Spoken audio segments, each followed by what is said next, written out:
At the SickKids Center for Brain and Mental Health, we have many stories to share. Stories about teamwork between many different people, like healthcare professionals, staff, researchers, and families who work together to improve the lives of children every day. Here is one of our stories. There were a group of babies who were born with heart disease. Doctors cared for their hearts, but as they grew older, it became clear that they struggled with everyday activities that involved learning and moving. One day, researchers stumbled upon the connection between the brain and the heart. The heart pumps blood to the brain, and this blood is essential to its function. Researchers, along with the help of families, started studying these babies' brains at an early age. This is the story of how research is helping us understand how a strong heart leads to a healthy brain.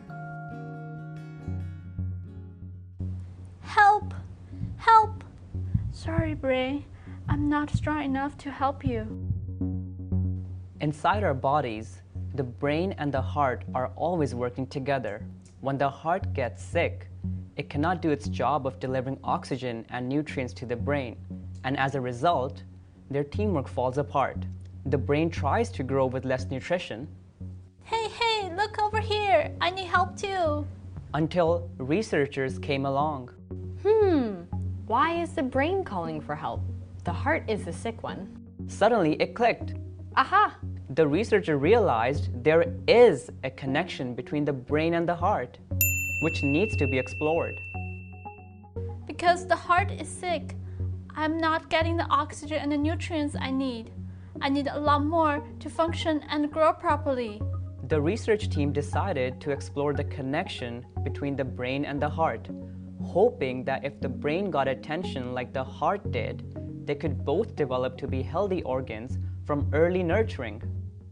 Who knew we will learn so much about the brain from studying the heart? All organs in our body need each other to be healthy so that they can function properly as a team. And like a team, each organ has a job to carry out. The heart's job is to pump blood with oxygen and nutrients to the rest of the organs, while part of the brain's job, when it's young, is to grow from the oxygen and nutrients that the heart provides. How does the brain use this nutrition to grow? Our body is made up of cells, and all cells need nutrition to grow. The brain cells make up gray matter and white matter. The gray matter contains the cell bodies, and the white matter contains the cell tails that connect the gray matter together. The cell bodies are a factory that create messages to communicate with other cells. The brain cell tails are the highway that transport these messages. Together, the gray matter and white matter help you think and move. Young brain cells need all the nutrition and oxygen they can get in order to grow big and strong. But when the heart can't do its job properly, the brain doesn't get as much oxygen and nutrition as it needs. In particular, the protective layer that covers the tails needs extra nourishment to develop. This layer is important in allowing messages to travel quickly and efficiently, like a car on a highway.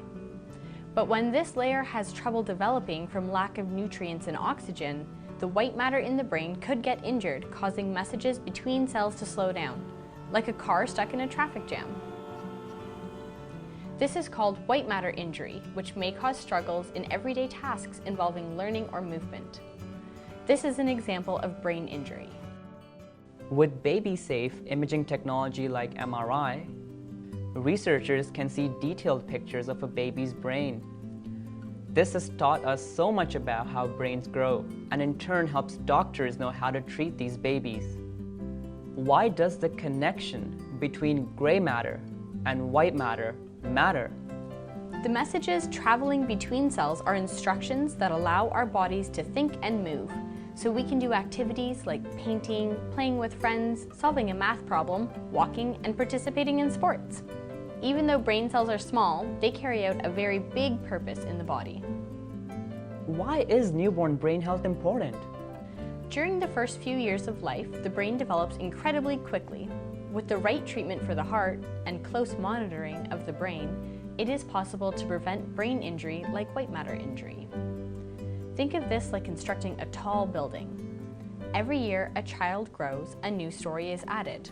If we don't have the right foundation in the first few years, the building won't be strong and stable as it grows. We have to treat, care, and protect developing brains and hearts when they're young so they'll have the best possible outcomes as they grow older. We know that small things can have big effects. This is why research is very important. The small act of participating in research continues to create valuable changes in healthcare. Thank you to all the babies and families who invested their time in research studies. You've all helped us work to improve patient care. We've learned about the connection between the heart and developing brain, and now babies born with heart disease have their brain development monitored closely as they grow. Before researchers found this connection, how the brain was affected by heart disease wasn't understood. This is how scientific research improves medicine. But many questions still need to be answered. We are putting the pieces together, and everyone, including you, is a valuable piece of the puzzle. Every aspect of the treatment that babies and children receive when they are at a hospital like SickKids is because of research. This is just one of the many stories that are happening at SickKids every day. Together, we are trying to learn from the present to improve the future. Together, a team of doctors, nurses, researchers, with the help of many families, discovered the connection between the brain and the heart. We are all part of the team that raises healthy children. Participating in research is a great way to do your part. Remember, we are all on the same team to promote a healthy start, A strong mind, and a brighter future.